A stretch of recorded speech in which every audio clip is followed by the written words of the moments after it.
Kanina sa Fast Talk, tinanong kita kung ilan ang nanligaw sa'yo sa showbiz.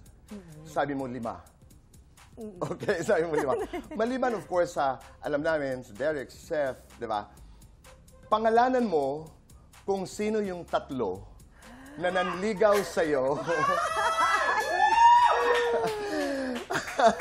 Andrea, walang pilitan. If you want to talk, talk. If you don't, dare. Parang kaya ko naman bumalik dito sa building. O kaya natin yan dito, boy. Paano nga ulit yun? Walang pag-aagam-agam. Oo, dito, boy. Mahirap na, baka. Mahirap Let's na. go. Oh my God, sige nga. Ano bang anong safe mo sa Halika aking dito. Halika. outfit? Assist. Okay. You're next. Dito po? Yes. Oh. Dandahan. Uy! Yes. Oh! Oh! Kapit na kapit ako! Ay, ganda. Oh! Ibang klase. Gusto mo ako naman? Ikaw hindi ganyan ka umalalay. Kay Andrea, iba. Nakaganon.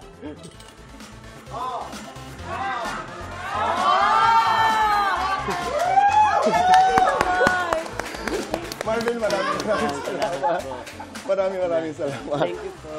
Andrea, meron lang akong I want to go back to Love Before Sunrise.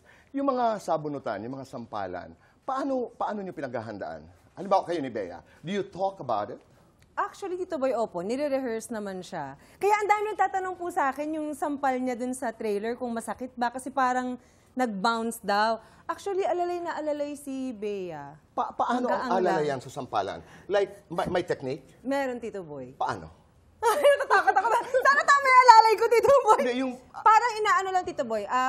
Ikaw rin po mismo, i-anticipate mo siya. So parang, dinaplease ko lang, Tito Boy, parang ikaw na yung magbibigay ng kung gaano siya kalakas. Pero ang hirap, kasi may linya ka, may emosyon ka, Yung Tito may Boy, kailangan nararamdaman ko. i-ano mo rin i-control mo rin. Tapos aalalay ka rin.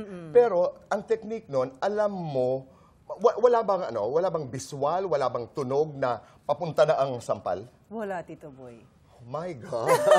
Opo. Talagang my God. So you spoke about it. Halimbawa, sa mga eksena na binubuhusan ka, ano yun?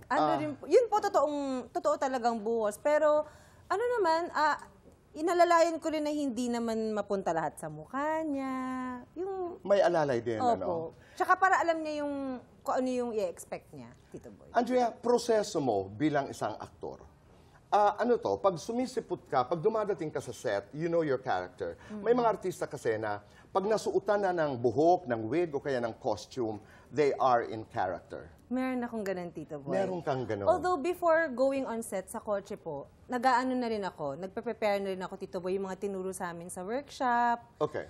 May breathing din para kailangan relax ka. Breathing As in malalim talaga, Tito Boy, at hanggang sa ma-relax ka. And dapat yung utak mo clear. Iwan mo talaga muna lahat sa bahay. Okay. As much as possible. And then you go into your lines, you go into your script. Yes, kung ano po yung kukunan that day. And then yung mga reminders din bilang Zarina. Yung mga nilagay ko sa notebook ko, kung ano yung ugali niya. Anong mga nilagay mo sa notebook mo? Mga values niya, Tito Boy, ano yung morning routine niya, ano yung childhood niya, ano yung mga pinaglalaban niya.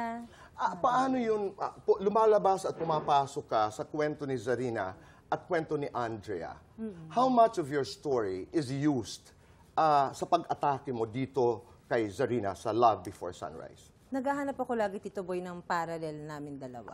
Okay. Opo. Hinahagilap ko talaga po para may truth talaga. Hindi masakit. Masakit din, You know Tito why? Boy. Kasi binabalikan mo uli yung nangyari. Di ba? At pwede ka talaga masaktan ng todo. Parang you're reliving the pain again. Yes. Kaya kailangan din po, Tito Boy, parang alam mo rin how to snap out of it. Sabi nila, Tito Boy, kapag dalandala ka sa eksena at hindi mo ma-let go yung iyak mo, kailangan batuhan ka ng tissue or something para lang magulat ka. And then you get out of it. Para mawala ka po Pero dun may sa mga moment. pagkakataon na nadadala mo sa bahay. May times po before, Tito Boy, nadadala ko talaga.